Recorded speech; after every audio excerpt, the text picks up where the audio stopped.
একটা জিনিস লক্ষ্য করলে দেখবেন একটা মেয়ে মাথার চুল থেকে শুরু করে পায়ের নখ পর্যন্ত সেজে বাবার বাড়ি থেকে শ্বশুর বাড়িতে যায়। আর সেই মেয়েটাই একটা সময় শ্বশুর বাড়িতে গিয়ে নিজে শাস্তি ভুলে যায়। আসলে মেয়ে হওয়া না এত সহজ না। মেয়ে হওয়া যদি এতই সহজ হতো তাহলে মেয়েদের কিন্তু কোনো কষ্টই থাকতো না।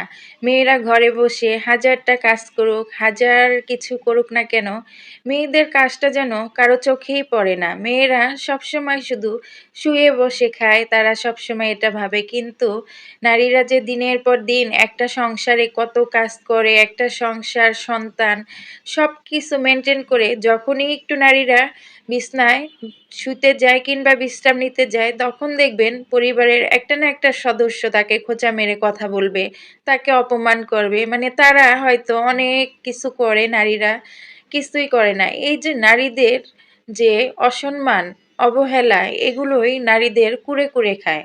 একটা নারী সংসারে কম কষ্ট করে না, কিন্তু সেই কষ্টটা কেন জানি দুনিয়ার কারোই চোখে পড়ে না। কিন্তু যখন একটা নারী কোনো কিছু করে সমাজে প্রতিষ্ঠিত হতে চায়, চাকরি করে কিংবা কোনো কিছু করতে চায়, তখনও সেই নারীটা ভালো না, তখনও সেই নারীটা খারাপ। তাদের যেন অপবাদের শেষ নেই, তাদের যেন কোনো দোষের শেষ নেই।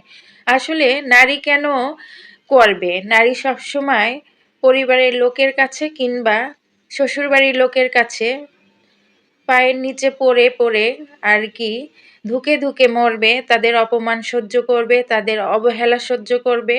তারা এসব করে সারা জীবন কাটিয়ে দিবে। নারীকে সবসময় আর কি পরিবারের লোক বলেন কিংবা শ্বশুরবাড়ির লোক বলেন, সবাই চায় নারীদেরকে দমিয়ে রাখতে, নারীদেরকে একদম পায়ের নিচে রাখতে। কিন্তু নারীদের কেন দমিয়ে রাখতে চান? কেন? একটা নারীও তো মানুষ, তাদেরও তো কষ্ট আছে, তাদেরও তো সবকিছু পাওয়ার অধিকার আছে। একটা নারী দিনের পর দিন কষ্ট করে অপমান, অবহেলা সহ্য করবে। সে যদি নিজে কিছু করতে চায়, তখনও তার নামে বদনাম রটাবেন, তার নামে খারাপ খারাপ কথা বলবেন। কিন্তু তাকে কোনোভাবে মানসিক সাপোর্ট দিবেন না। আরও শুধু শুধু মানসিক কষ্ট দিয়ে তাকে তিলে তিলে ধ্বংস করবেন। আর যখন কোনো নারী সেটা মেনে নিতে পারে না, প্রতিবাদ করে, তখন সেই নারী হয়ে যায় খারাপ। এই হলো আমাদের সমাজের চিত্র। আসলে নারীদেরকে যে কতভাবে লাঞ্ছিত করা হয়, কতভাবে ঠকানো হয়, তা হয়তো যে নারী ঠকেছে, যার সাথে হয়েছে তারাই বুঝবে।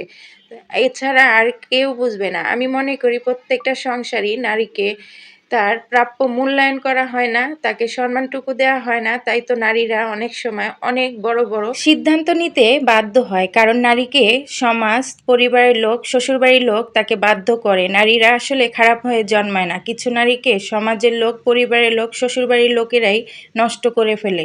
তার জন্য একটা নারীকেই দায়ী করা হয়। কথাগুলো শুধু আমার জন্য বলিনি, প্রতিটা নারীরই একই অবস্থা, সেই কারণে কথাগুলো বললাম। যদি ভালো লেগে থাকে পাশে থাকবেন, সাপোর্ট করবেন। আল্লাহ হাফেজ, আসসালামু আলাইকুম।